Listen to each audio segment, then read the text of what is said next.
How do you go from writing literary criticism to writing your own novel? Lauren Oyler will be here to talk about her debut, Fake Accounts. Who is Octavia Butler and why should we read her now? Kearse will be here to talk about Butler's pioneering work in science fiction. Alexander Alter will have an update from the publishing world, and Dwight Garner will turn the tables and ask me a few questions. This is the Book Review Podcast from the New York Times. It's February 26th. I'm Pamela Paul.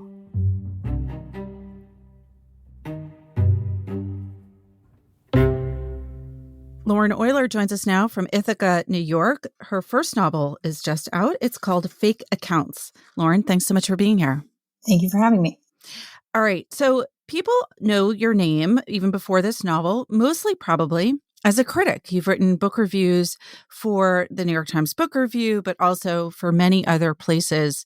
Talk a little bit, if you would, about your reviewing and how did you get into this? Well, I started reviewing as a listicle writer, as I think increasingly many writers of my generation will have this sort of similar background. Is that the millennial generation? Yes, I'm a millennial. I'm 30 years old, so I consider myself a true millennial and smack in the middle. And I studied English in college, and when I graduated, I moved to Berlin, in part because it was really cheap to live there and I wanted to work on my writing. And the first sort of opportunity I got was to write listicles about books. So every week, I think for over a year, I would write like a top 10 list about top 10 books to read when you're sad and stuck in your house or whatever. And you just made these up? Like, did you just come up with them all by yourself, or did you sort of pull friends? How did you compile them? Sometimes they would suggest something. So if there was some event or, if there was a holiday, I would do something related to that. But it was really like mostly I could do whatever I wanted. And I think I was being paid £25 per article, which means that I had a lot of freedom to sort of cover the kind of books that I wanted to cover and do sort of weirder things. And in the process of researching this column, I read a lot of book criticism. I read a lot of weird sort of book websites, and I learned a lot about what was going on in contemporary literature. And I learned a lot about what I liked and what I didn't like in criticism as well. I want to hear everything you learned in all of those areas. I mean, first, I guess, what were the weird book websites? Well, at the time, we were living through a period which is now referred to as alt-lit, right? So the author that maybe many of your listeners will know from this movement is Tao Lin. But there was a large group of sort of internet-inflected writers and poets and novelists who were doing sort of experimental literature that was very much inflected by the internet. And what kind of book criticism did you read? Where did you turn to? Other than us? Oh, of course. I was reading really widely, but the way that I really got into it and the way that I sort of developed my style was by reading lots of old issues of the LRB, the London Review of Books, online. And I just found that their sort of signature combination of very sort of cheeky, it's not cheeky, but it's very in-depth and a long review in which many sort of the books are viewed from many different angles, but ultimately there's a real perspective that's gone into those pieces that I really connected with. We should say at this point, because it doesn't necessarily show up in your voice, that you grew up in West Virginia. So this is like a very presumably big cultural shift, going to Berlin and reading the LRB. Did you grow up exposed to a lot of books and to book criticism as a kid or a teenager? No, absolutely not. And I, don't want to overstate my rural upbringing because I grew up basically not in a suburb, but something like a suburb. But there wasn't a lot of, there weren't a lot of magazines around. Like I wasn't reading the New Yorker. My family wasn't reading the New Yorker. And my family are readers, but they're reading sort of more genre stuff, which is fine. And I should just have to do my customary disclosure, which is that I did go to Yale. So that is really where I got my fire hose. And I think that you can see this in my writing as well, which is a real combination of colloquial, like mainstream kind of slang and this higher register that could be interpreted as literary or serious. And I think that it really does come from this kind of normal upbringing in West Virginia combined with suddenly I'm at Yale, and then I moved to Europe. Normal is the new abnormal, just FYI. Yeah. How would you describe your approach to book criticism? Well, I try to read the book really carefully and to try and see first what the author is trying to do, right? And I think, some people don't do that, but I try to read to go into a book review thinking about what the author's goal is. And if I think the author has a has a misguided goal, then that's one kind of review. And if I think that they have a sort of noble goal, but they have executed it more or less successfully, that's another kind of review, right? But I try very hard not to be too affected by the other coverage and the other reviews that I've seen about a book. To avoid reading other reviews before you review? No, I don't. I often sort of find that I like to have an experience, and this happens with books that I like as well. I think it maybe even happens more often with books that I like than books that I don't like, that I'll read a book that has been reviewed everywhere and find that it is just nothing like anyone has promised, and not necessarily in a bad way, but not necessarily in a good way either. And I always try to sort of get at what the book is actually like and what the text is actually doing, how is it functioning. And sometimes that involves talking about how the text is functioning in the world as a product, and sometimes not.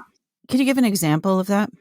Often these days, when we're writing criticism, we're very aware of our pieces as like some sort of content that has to be sold online. And so I think that there's a much, much heavier emphasis on your thesis statement, your sort of like takeaway. What's the headline going to be? How are you going to organize this as a real cohesive piece rather than a step-by-step examination of the book in question? And I try to resist that as much as possible.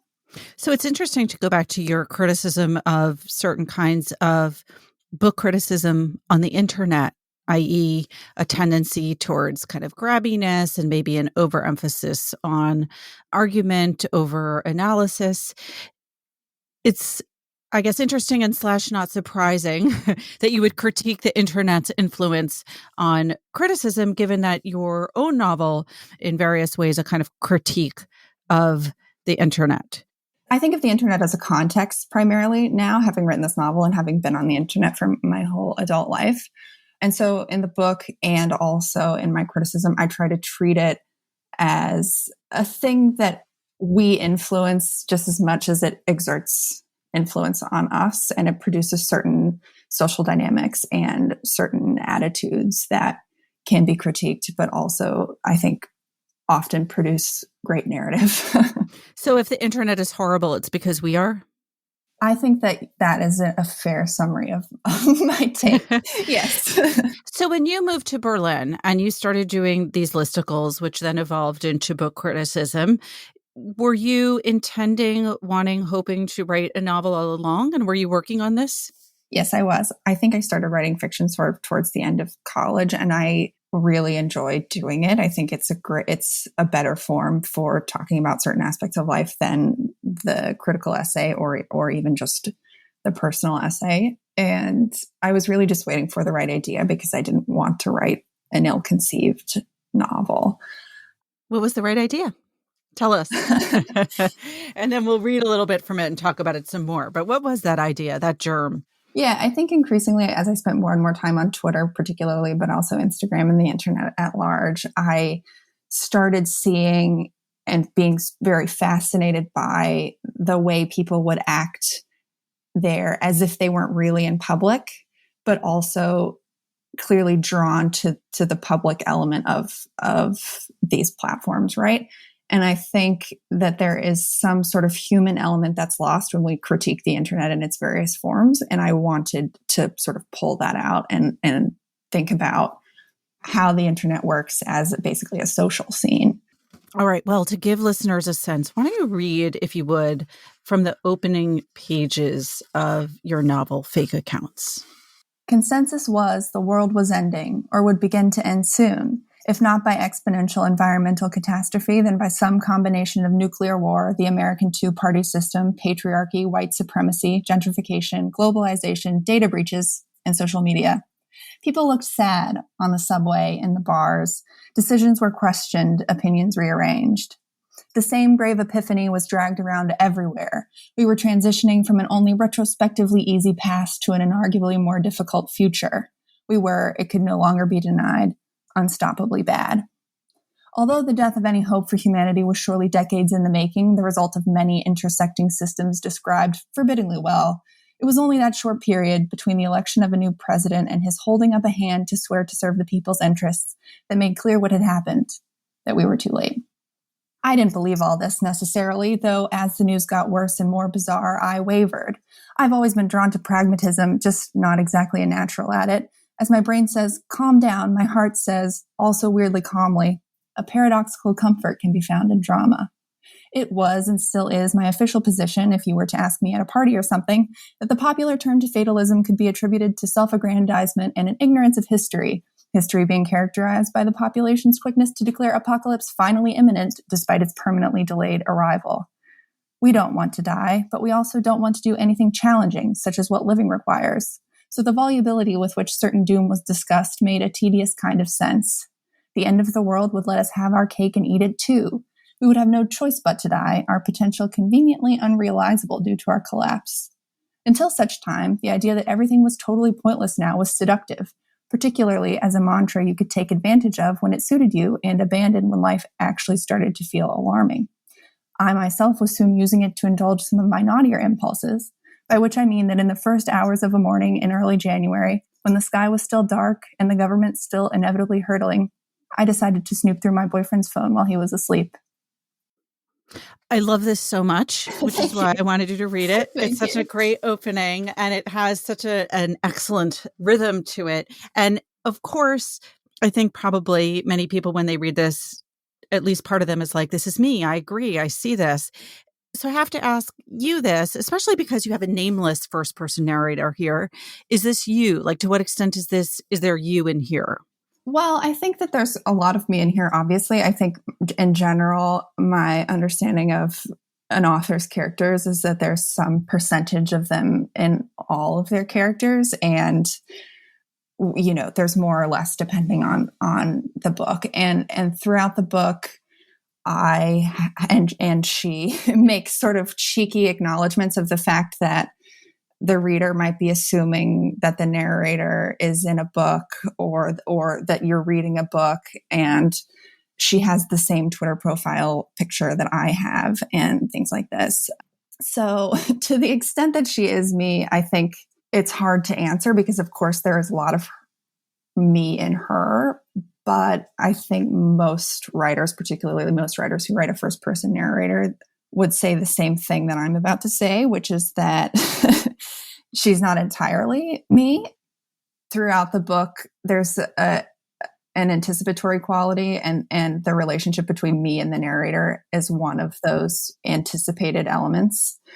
And what I was interested in doing is saying, yes, but we understand what our shared assumptions are, and now we need to move forward from them in some way, because this sort of self-reference and self-awareness is not a place to kind of stop.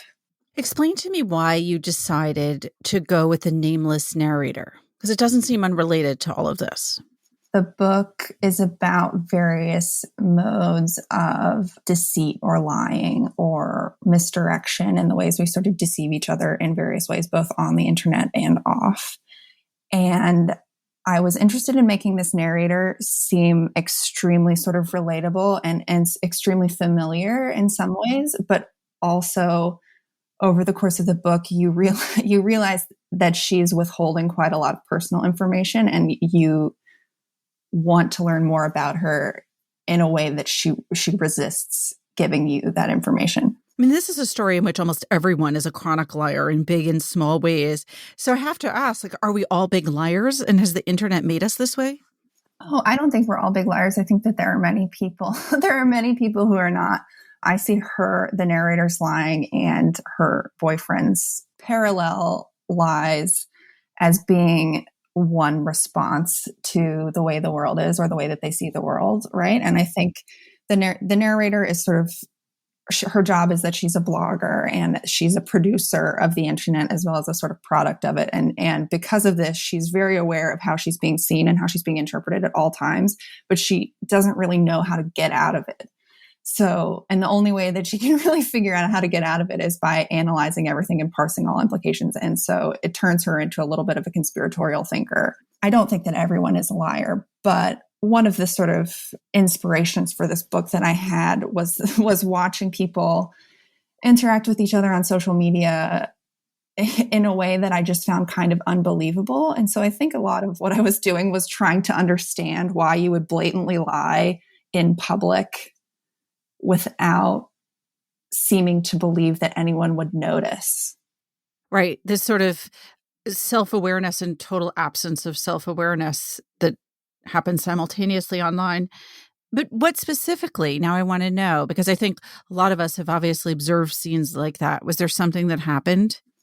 Oh, I mean, lots of little things that happened. You know, I have my little petty grievances, and I'm sure everyone else has them too, right? Where if listeners know the term subtweeting, someone is making a reference to you without using your name, that you can make a literary connection, I think, to the nameless narrator, right?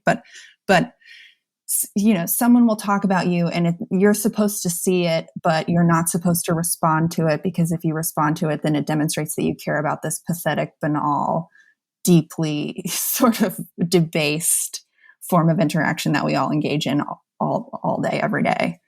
And I was interested in that kind of trap. It's interesting too that you talk about, you know, the narrator, our protagonist here, as becoming more conspiratorial in her thinking, because it starts off, of course, the novel with her finding out that her boyfriend is a conspiracy theorist. Yes. So the beginning of the novel is that the narrator has decided to snoop through her boyfriend's phone. She's having this sort of post-Trump election and not like nihilistic worldview. And she wants to go through her boyfriend's phone because he's been acting kind of weird. And what she finds is not that he's having an affair, but that he has a popular conspiracy theory account on Instagram. And instead of being sort of affronted and deciding to confront him, she decides to break up with him. And she's kind of happy because she now has an excuse to get out of this relationship that was sort of going nowhere. And I won't give away the rest of the plot. No, we don't do that. Right. I won't give away the rest of the plot, but there is a plot. And trying to sort of figure out who he is, because she realizes that she doesn't know anything about him in the end, that he's been keeping the secret that she had just no idea about. He had purported to not really be on social media anymore. And he just seems sort of a mystery to her. And she's trying to figure him out by doing research on the internet, basically. This is the only tool that she has.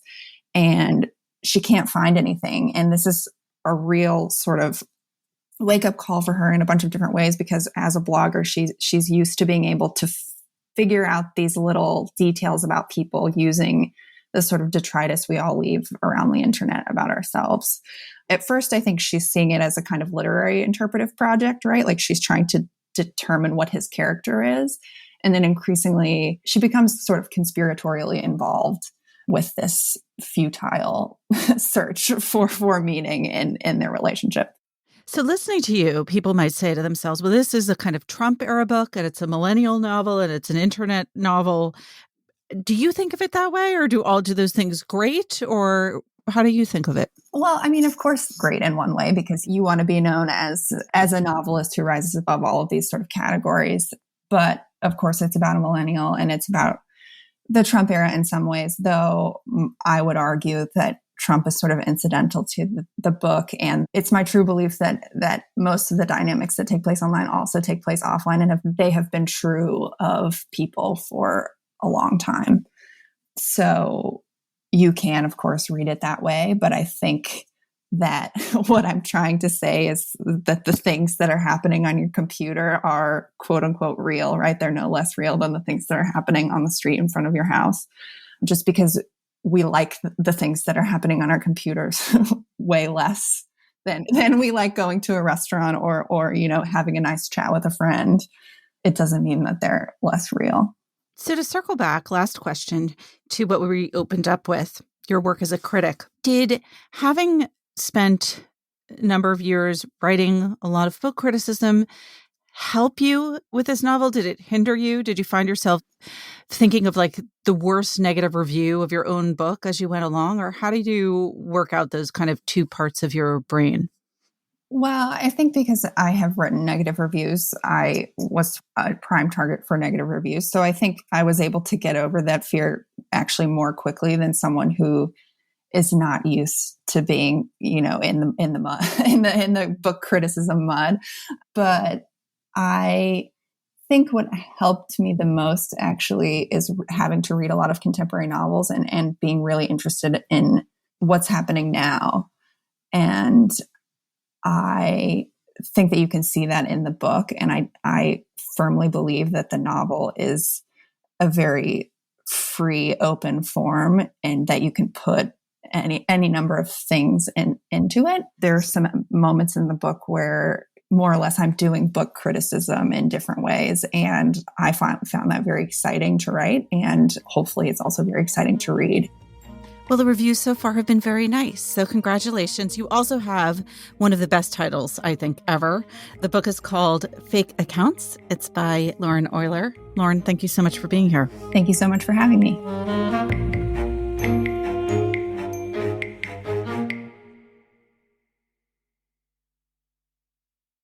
Tina Jordan joins us now to help us celebrate the 125th anniversary of the book review. Hi, Tina. Hey, Pamela. We're going to look back this week at a writer named Marie Corelli, who has really fallen into obscurity, but who at the turn of the century was possibly the best-selling novelist in both England and America. She regularly outsold all the big, heavy-hitting male names of the day, like Rudyard Kipling and Arthur Conan Doyle. She wrote big, schmaltzy, sentimental novels. It's probably no surprise to you that the book review was not a fan. One of my favorite Marie Corelli entries actually comes from 1898.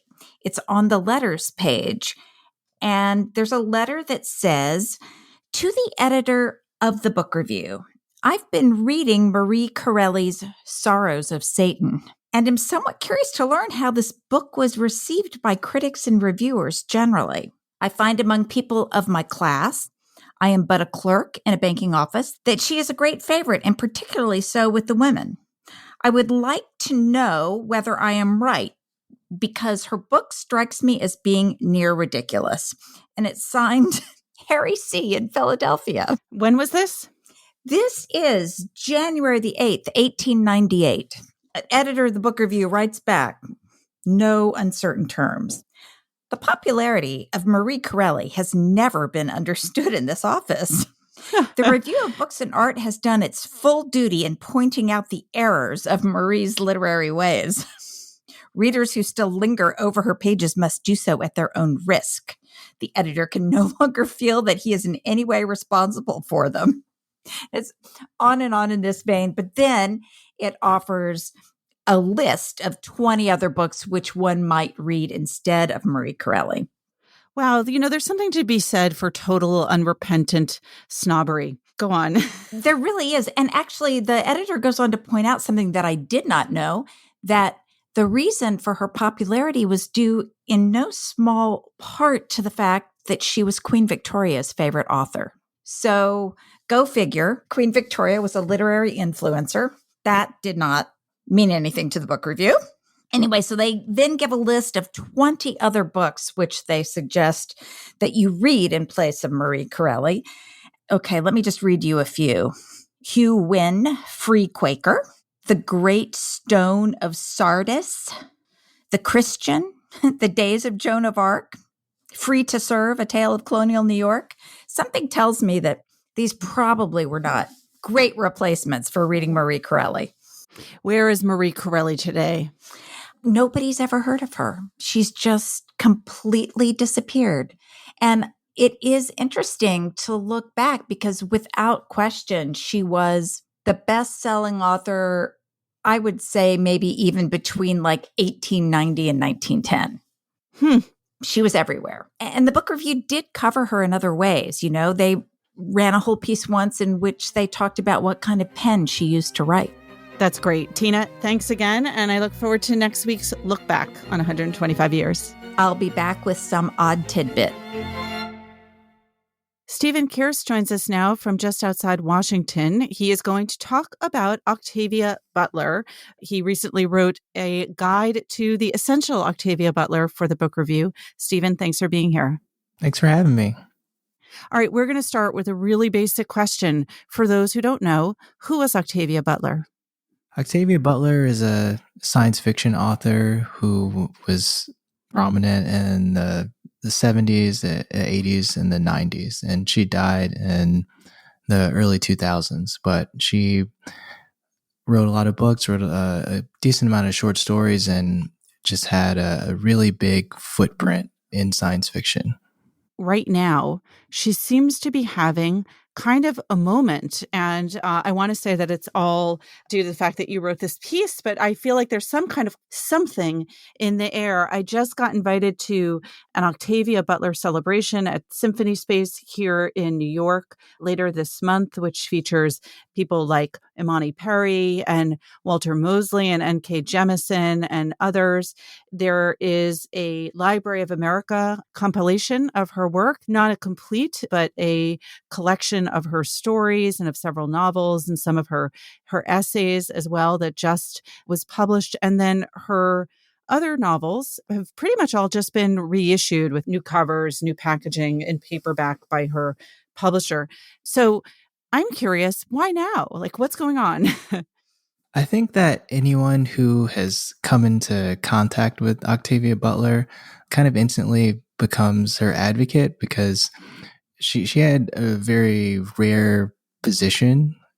She was one of the first Black women science fiction authors to really receive recognition and to comment on the genre through her work. And I think for anyone else who encountered her work, who might have been a fan of science fiction, they just want her ideas and interests to kind of be spread because they have really important and wide-ranging implications for science fiction and just like fiction in general. Because she just was always expanding the genre, I think. All right. That actually leads me to my next question. Most science fiction writers become prominent, or many of the sort of classic science fiction writers like Octavia Butler have that staying power because they innovated in some way. They did something new or special or different that hadn't been done. Science fiction, maybe more than other genres, and I don't know, feel free to contradict me on this, but it seems to me is a genre that, you can kind of keep repeating the same ideas, but then the writers who take it forward in some way, whether it's with, a kind of cyber science fiction or space back in the day. And Octavia Butler, I am sure, did something along those lines. What were her special contributions and innovations to science fiction? Well, she has a lot. It's hard to pin it down. And I think I wouldn't want to overstate how different she was because she was very much interested in the things that like golden age sci-fi authors were interested in. So like space travel and human extinction and aliens visiting. But I think her innovations were like on the level of craft and even just concept. She saw alien stories as very connected to colonization. She saw time travel as escapist. So, she was able to kind of think about how these tropes kind of rely on certain ideas of privilege and access and really just like dive in deeper. Like in Kindred, that's a time travel story, and it's a time travel story that wouldn't even qualify as what they call hard science fiction, in that there's not a lot of focus on how the time travel happens. But her character, a Black woman from the 70s, goes to the like slavery period, and it's just an intensely like tactile experience. And usually when there's a time travel story and someone is kind of like going on vacation, so I think that things like that were what really made her stand out. And science fiction is so often about the other, right? Whether it's an alien or a vampire or a time traveler, someone who sort of feels out of sync with the rest of humanity or not humanity. And so it feels like a genre that would be specially suited for explorations of ideas around race. I'm curious to what extent Octavia Butler was one of the first to use it, or maybe explored race within the genre in ways that hadn't been done before, or just done it better. She was one of the first, but also, yeah, just one of the best. There was a joke that science fiction author Samuel Delany would make at conventions. I forget the essay where he mentioned it, but he was basically like, at every panel or every science fiction convention, Octavia and I end up on the same panel just because we're Black, even though we're writing very different things. So she was in this space that was very white and male and straight. And she was just really good at commenting on that while also staking her claim to it and making clear that she was a part of it.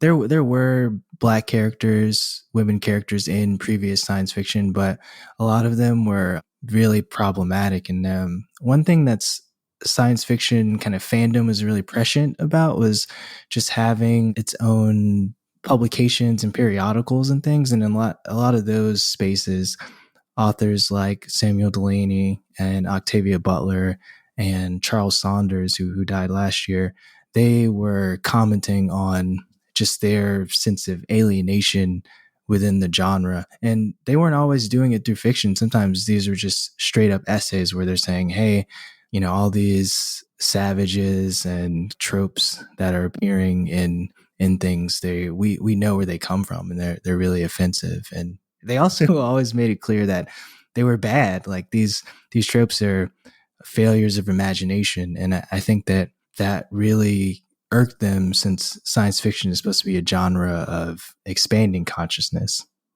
One of the things that interests me about science fiction, and I don't profess to be an expert, but it has struck me as a genre where the gatekeepers in the industry, whether it's the magazine editors or the book editors, I don't know, consider real science fiction to be kind of hard science fiction and very male. And I'm curious, how did Octavia Butler perceive the genre that she was entering? And is that description even accurate?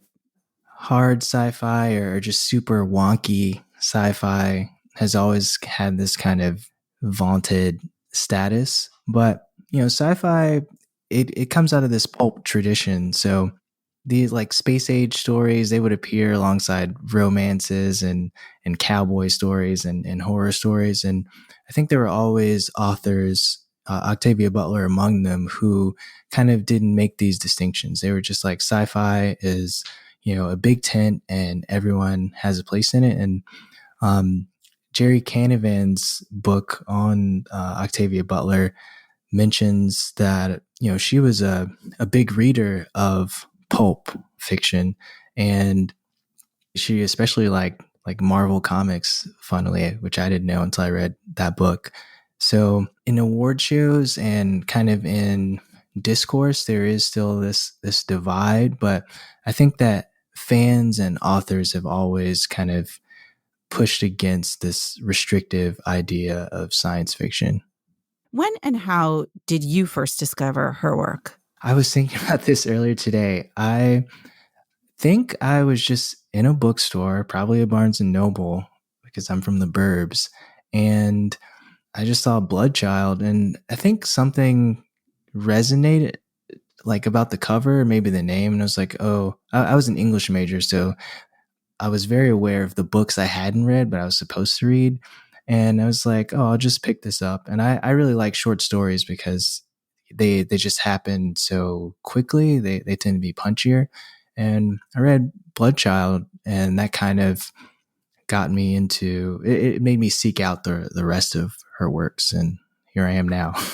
How would you describe Bloodchild? I mean, what are these stories about? What are they like?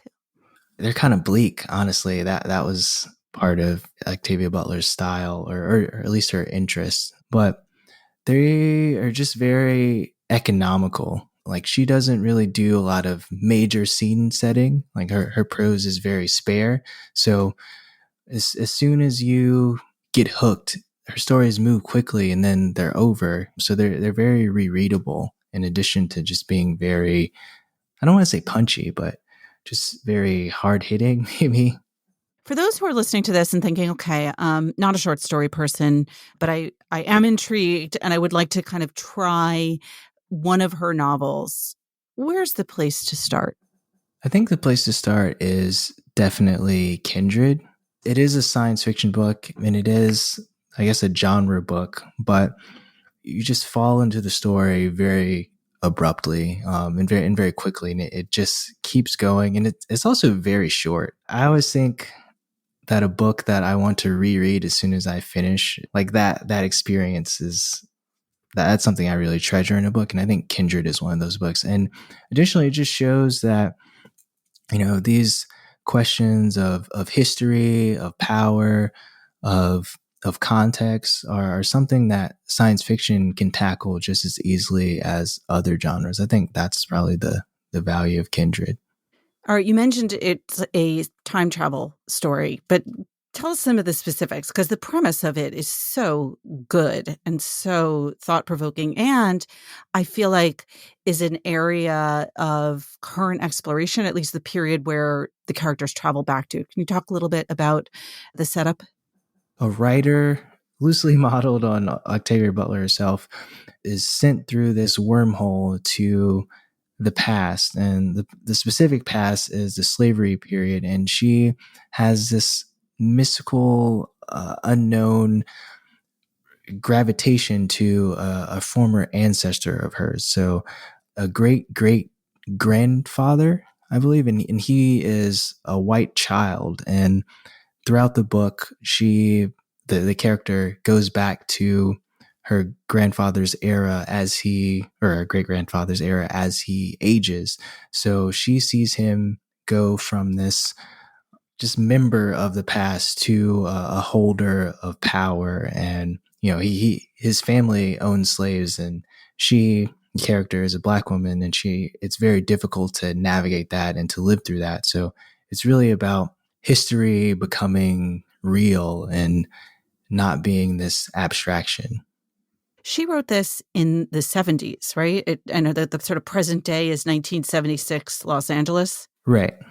To what extent does this kind of feel like a product of its time? And is it dated in any way in terms of the way in which it looks at the issues of race, or does it feel prescient and very contemporary?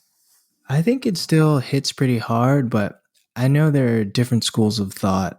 Sadia Hartman's book, Scenes of Subjection, that kind of has encouraged readers and critics to think differently about depictions of slavery or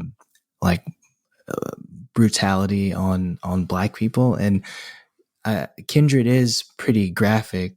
I think in Butler's mind, she is trying to be authentic and to make clear that this past was very difficult for the enslaved, but it could be seen as exploitative. And I think in the 70s that there was kind of a reception of the book that found it to be, I guess, too submissive, because there's no, I mean, this isn't a spoiler, but there is no like uprising or anything kind of invigorating about the book. It really is about just going to the past and realizing that it was a very painful place. So I think that contemporary audiences might not like that. Kindred is a time travel novel, but you mentioned earlier that she didn't see science fiction as strictly defined, and some of her other books are quite different. I mean, she had vampires, she wrote dystopia, she had aliens. Talk a little bit about some of her other books and the kind of different microgenres or subgenres within science fiction that she explored. Her Parable series, Parable of the Sower and Parable of the Talents, that's more of a dystopia, and there's not too many speculatives or science fiction elements.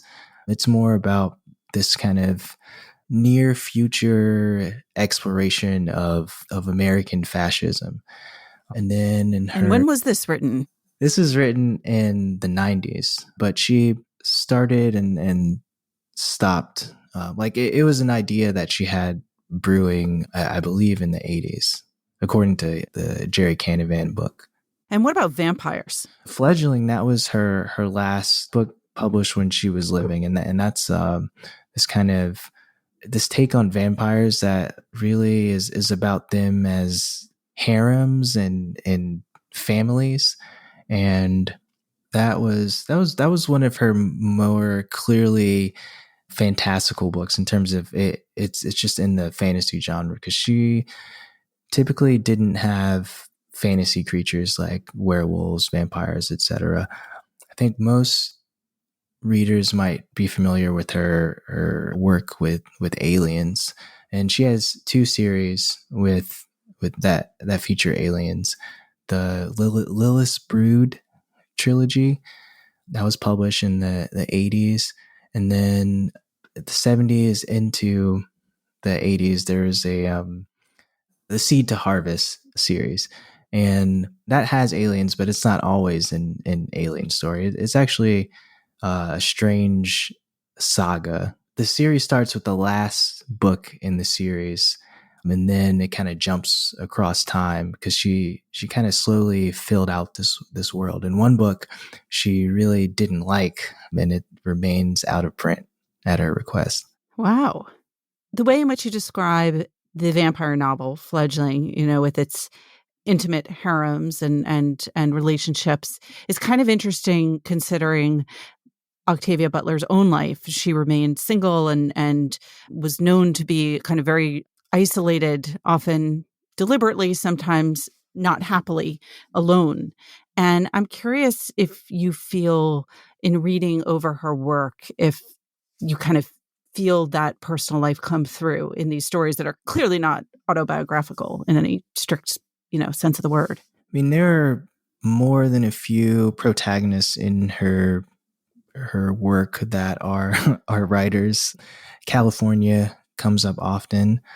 I believe when she was researching Kindred, she was partially looking into the origins of her own family. And she had relatives in Maryland, which is where the story takes place.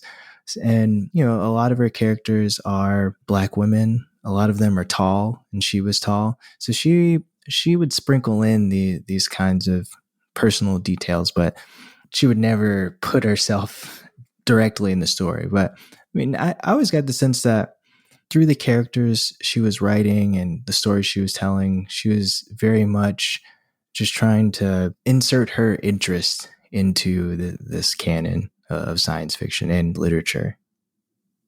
Octavia Butler was the first Black woman to win a Hugo and a Nebula Award, both big prizes within the field of science fiction, which feels like reason enough to possibly explore her work. But leave us with another good reason. I'm curious what your personal favorite is among her books and why. I think my favorite book is Dawn.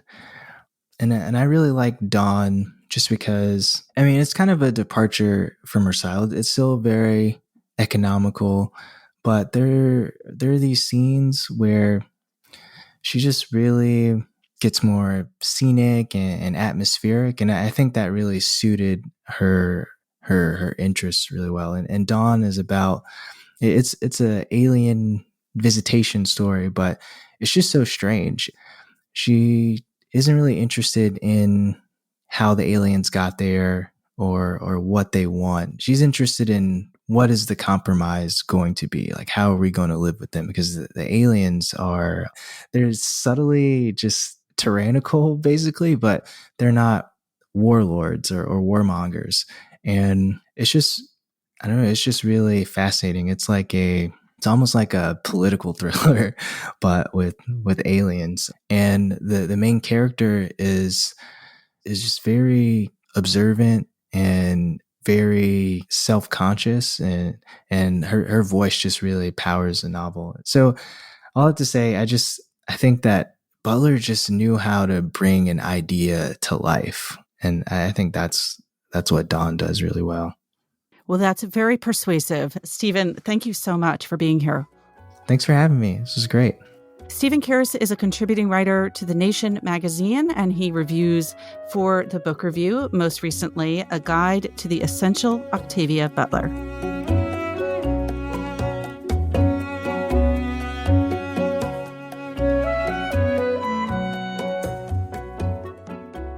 Liz Harris joins us now with some news from the publishing world. Hey, Liz. Hi, Pamela. So this week, we wrote a story about the merger between Penguin Random House and Simon & Schuster. Penguin Random House announced last year that it's planning to buy Simon & Schuster for more than $2 billion, which has the potential to touch really every part of the industry, from how much writers and agents get paid, who gets priority at printing plants, and how independent bookstores are run. And all of this comes amid, the new administration and, new Department of Justice under President Biden. And there's been sort of a renewed appetite in Washington and around the country for looking at really big companies with sort of more scrutiny. There are a bunch of lawsuits alleging anti-competitive tactics against Google, antitrust lawsuits against Facebook, the Department of Justice, the Federal Trade Commission, a bunch of different state attorneys general are looking into anti-competitive practices. So there is sort of more attention on really big companies and how they operate. And Penguin Random House in the world of publishing is a very big company. I mean, it's nothing like, the scale of Google or Amazon, but this is a big deal in the book world. What are the implications, assuming the merger goes through? If it goes through, I mean, there are 5 big publishers right now, including these 2 companies, and there would be 4. And so, agents, for example, are very worried that this means, they have fewer big houses to go to if want to get an auction going, for example. And Penguin Random House does allow its imprints to compete against each other. They have 95 imprints in the US, but the bidding has to stop once there's not another publisher, like an outside publisher bidding against like an imprint from Simon & Schuster, say, or from Hachette. And so if Simon & Schuster comes into the fold, like what does that do for the bidding process and therefore the deals that writers get? So that's a really big one and has some people very nervous. And then, for an independent bookstore, for example, they only have so much choice to begin with because, you can't just decide I don't like, publisher X's terms, and so I'm going to go somewhere else because, every book is owned by one publisher and your customers in indie bookstore are going to expect you to have, all these books. And so they're sort of constrained as it is. And so some indie owners expressed to me that they were nervous about having less leverage to sort of, you can call up one publisher and say, hi, I'm doing a promo with one of your competitors. Do you think you can do something similar with me? And just sort of that sort of ability might go away. They also say that Penguin Random House has been a good partner to them and that they have been flexible with things like payments during COVID and trying to help them float their bills a little further and things like that, which was sort of a thread I heard a lot that I was a bit surprised by, the idea that people were nervous about this because Penguin Random House is by far the biggest publisher in the United States already. And people are nervous about it getting bigger. But there was a little less fear among some people than I expected because they have generally found Penguin Random House to be a good partner. And so maybe this won't be so bad. And if they continue to operate the way they have been, then it's not so scary. But there's also obviously companies change and they can be bought and sold and management changes. So there is only so much comfort people seem to get from that. What's the likelihood that the merger will be blocked on the grounds of antitrust? It's really hard to say. I mean, as I mentioned, there's a lot more appetite for looking at really big companies more closely these days. But Bertelsmann, which is the company that owns Penguin Random House, is really confident that this is going to go through. The deal has what's called a termination fee, which basically means that if regulators block it, they have to pay Viacom, which currently owns Simon & Schuster, a bunch of money, which presumably not something they would agree to if they thought that this was a gamble. It's really hard to say. Also, no one really knows yet what the Biden administration's approach is going to be. And Penguin Random House would say that they're bigger than their competitors, but they're not that big. Their point is that it's a really fragmented business. And even if they are to buy Simon & Schuster, they say they'll make up the revenue of those 2 companies together would be about 20% of the overall general interest publishing revenue. So they, are kind of insisting, they're not actually going to be as giant as people fear. NPD BookScan, which tracks the sale of hard copy books at most retailers around the country, said that the two companies together last year, they sold about a quarter of all the books in the country. So that's really big. And one of the questions regulators always look at with these cases is how big is too big? And it's really a judgment call ultimately. So it's really hard to kind of crystal ball this. All right. Big change, very likely afoot. Thanks so much, Liz. Thank you, Pamela.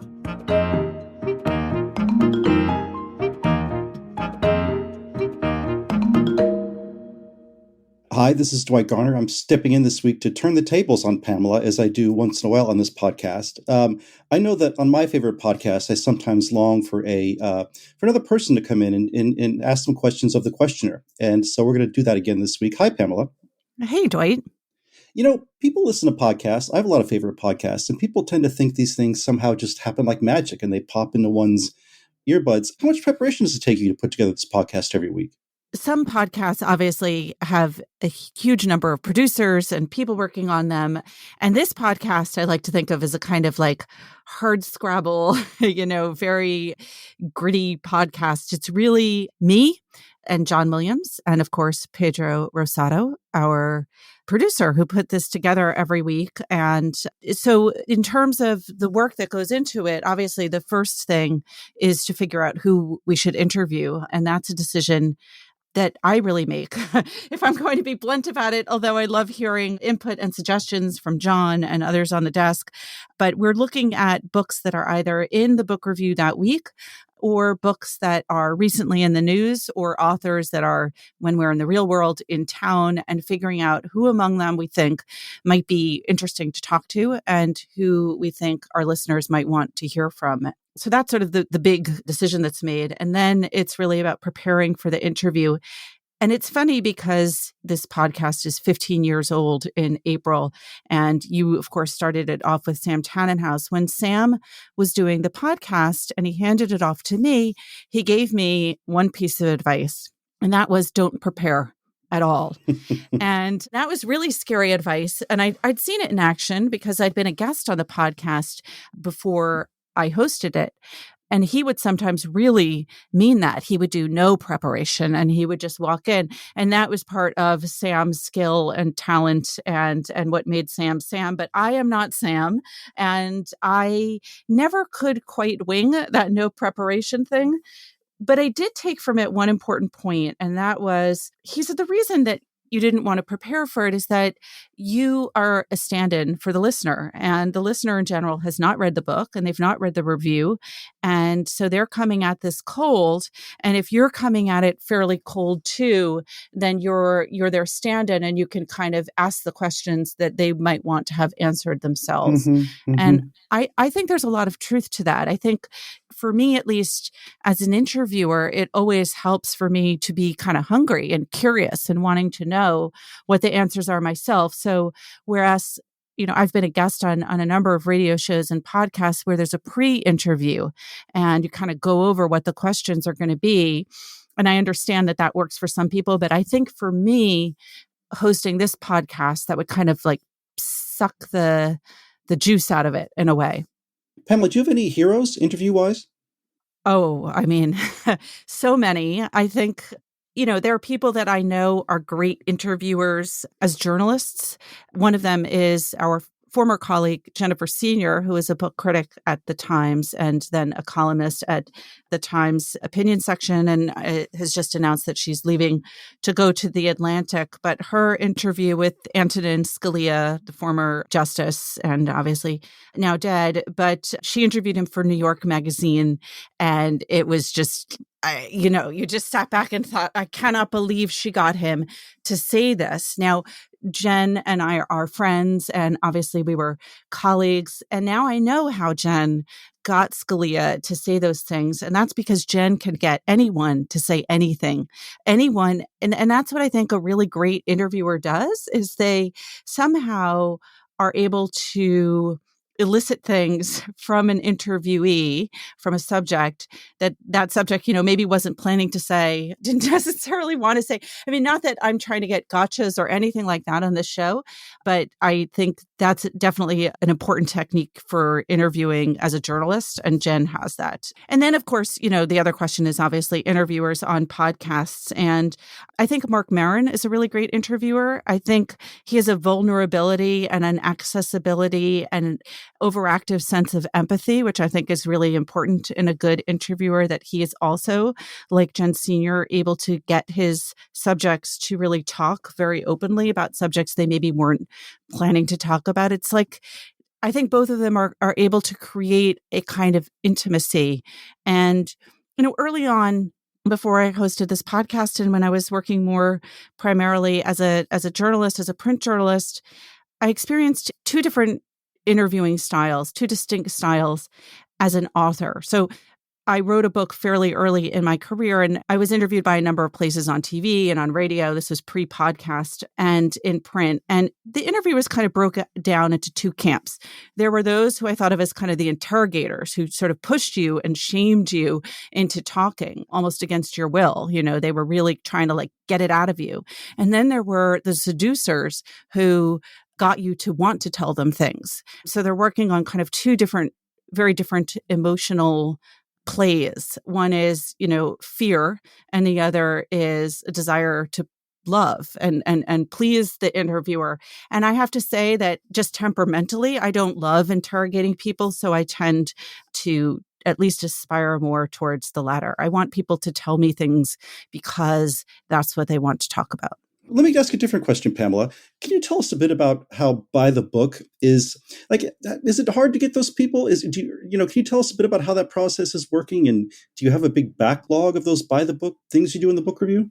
So By the Book was an idea that I had, again, back when Sam Tannenhouse was the editor. And the idea, broadly speaking, was let's come up with a way to run a profile in the book review. And there are two conundrums with that. One is anytime you take a page in the book review for something other than a book review, that's one less book that gets a review. And so that's a bummer for those books. So you want to be very cautious about anything you do in the book review that is not a review of a book. It's just a lost opportunity. And then the second thing is there are many profiles all over the paper in other sections and out there in the universe now, especially with the internet. What would make this specific to the book review? What would make it different? So I came up with the idea of a portrait of someone's life as told through the lens of a book. And the idea sort of stemmed from personal experience in that I've kept this journal of every book that I've read since I was 17 years old. And it's sort of the only real diary I've successfully kept over any sustained period of time. And in a way, it's become over time a stand-in for my diary. So it really does feel like it tells the story of my life. And just knowing what I was reading at the time brings me back to that moment in a way that other things don't. You know how sometimes you'll read, if you've ever tried keeping a dream diary and you read the dream the next day and you're like, who wrote that? Not only did I not dream that, I didn't write that. It doesn't feel like you. But with this book of books, it always felt like me. And so I thought maybe I can create some version of that for the book review. And the idea from the beginning was that this was a profile. It wasn't intended to be a list of recommendations, although, of course, in many ways, for a lot of readers, it's become that. People are interested in someone and they like the way they sound. They want to hear what they're reading and maybe read those books themselves. But fundamentally, it's supposed to tell you something about who that person is. That's a kind of interesting misunderstanding some people have. So people will sometimes write letters to the editor and say, how could so-and-so only name male authors or only name white authors or only name fiction, or why don't they read poetry, or this person doesn't read at all. Why did you include this person? And my answer is always, now you know something about that person that you didn't know. And it might not be flattering or it might be flattering, but in whatever way you take it, it's informative. It's giving you a sense of that person. So to my mind, that's the way it works and should work and hopefully does work. And I don't personally edit that column anymore. I miss doing it, but I've handed it off to a colleague as of a few years ago. When I started it off, I began by asking myself, well, who would I want to know what they're reading? Who would I want to know what books shaped their life? And the first answer I came up with was David Sedaris. I want to know. I actually am interested, and for me personally, that would be a recommendation list. Whatever he tells me to read, I would probably want to read. So he was the first person I asked, and he said yes. And then the second person I asked was Lena Dunham, and the third was Madeleine Albright, and it sort of went from there. And we've had very few no's. The no's have been kind of few and far between and kind of interesting in and of themselves. And some of them have turned around years later and said yes. But it isn't hard to fill. I think actually the challenge is not to fill it only with writers and only with people who are real book people. There are a lot of people from outside the world of literature and letters who I would love to know what they're reading or what books shaped them growing up, whether they come from the world of politics or film or theater. I don't want to have to always wait until those people write a book in order to get to ask them these things. As an editor at the Times, and even as a writer, I see these too. You get a lot of analytics. You get a lot of numbers about people and what they're reading, and down to the reader online at any rate, who's reading what in your section. Can you talk a bit about the upsides and downsides of that? Is there a danger to that? And in what way does it help you as an editor? What I would say is it is interesting. It is informative. It never drives a decision, because what drives our decisions are journalistic, and they're our editorial mission and what we think we should be doing as journalists and what we think our readers want as readers. And all readers are not the same reader, and all readers are not reading the Times in the same way. Some come to us from the internet, obviously, many. And then even online, they come in different ways. They might find us on the homepage, or they might seek us out, or they might get our newsletter, or they might see us only on social media. And then, of course, there are people who read it in print and those who listen to the podcast and don't read the Times at all. And so I am wary of making any judgments about our readers, our listeners, our audience, broadly speaking, based on the numbers for any one article.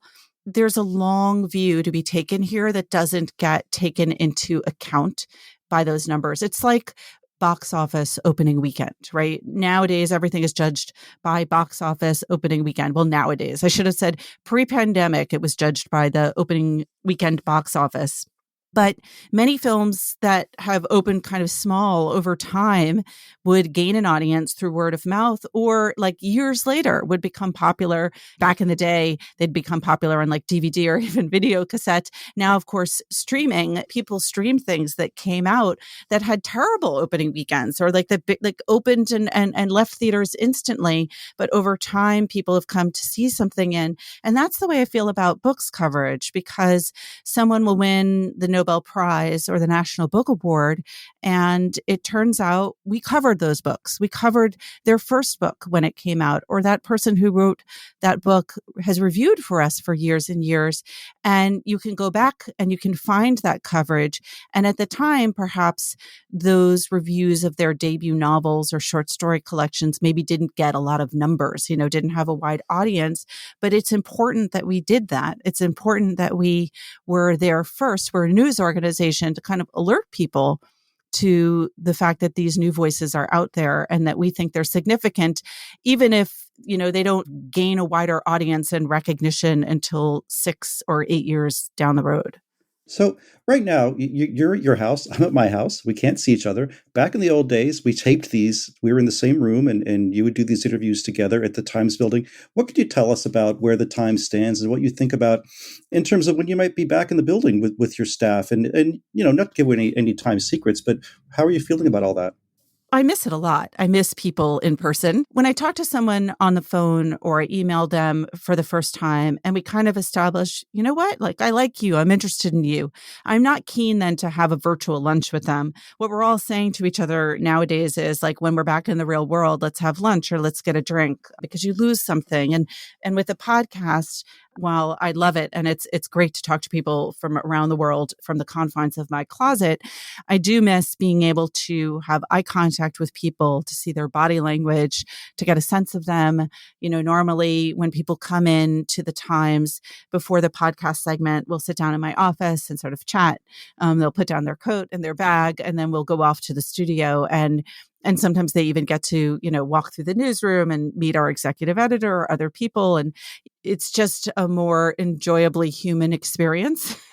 So I miss that. And I don't think we know for sure when we will all be back in the studio. I'm eager for in-person conversation, to enjoy eye contact and body language and the small human niceties and interactions that occur before we record each segment. So I look forward to it. People are curious about how people spend their time. Can you, for my last question, can you tell us a bit about what your day, let's just pick today, what your day will entail working at the book review? I know you're doing a lot of podcasts this morning. Yeah. So, it differs day to day because we're running on a kind of weekly cadence with the book review and also with the news and with the Daily Critics. So Thursday is my busiest day always. I do the podcast in the morning. I have a couple of meetings midday. We have at the book review what we call galley meetings, where we meet with editors to go over books that they want to assign and discuss what those assignments should be and who should review the books. And I have a couple of meetings. And then Thursday afternoons is also one of the 2 times during the week where I regularly attend what used to be called the page 1 meeting, and is now referred to as the afternoon news meeting or the morning news meeting, in which every desk head or a representative from each desk at the Times, including science and video and food and Metro and International and Washington, gets together now in a virtual room with the masthead, and we discuss what our respective news stories are, most exciting bits of journalism, and they help kind of determine coverage in the afternoon for that evening and then also for the next morning. So I have that.